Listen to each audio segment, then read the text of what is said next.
कंधी घाट ये इनके गरीबी पर यानी मार खाने पर ये 101 रुपए का पुरस्कार देते हैं भैया को, ठेकेदार को हमारे पार्टी की तरफ से कोट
जितना जल्दी है भलाई छोड़ के जा, जब तक देखा न दिखा तब तक आशिक किरकिरी बना रहा हमारे।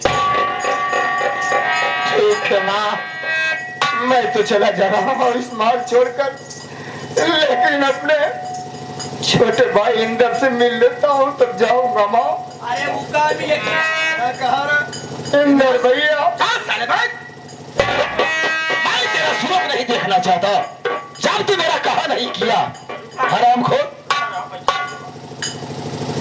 ये होरीलाल ड्राइवर भैया कहाँ इनका खाए बिना पैसा देगा, किराया भाड़ा देगा। जाए सुने यहाँ पहले बोले देवा करा जाए, लेकिन होरीलाल कहे हम ड्राइवर है, हम कहा हाँ भैया का करब, कहा उनका तो जब गाड़ी छोड़ दे और यही कंधी घाट ओरी जब चल ही ना तो जब माई बाबू हम दोनों जने के एक चक्का के नीचे दबा दे, पट से जिये निकल जाए। हमारा कहा पैसा कहा हमारे कहा लाग जाए। अरे भाई सुनते तो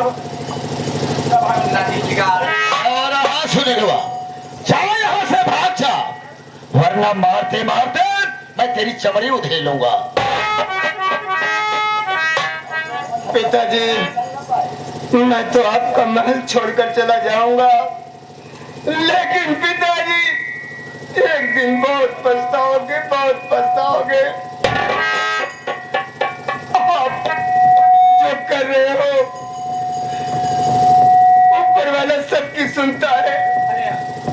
गरीब आदमी है भैया हटारे के बाद छू जो पैसा लिखो, अपने हटारे कच्चे खाओ जो पैसा आराम चलते जाता है कि नहीं रे?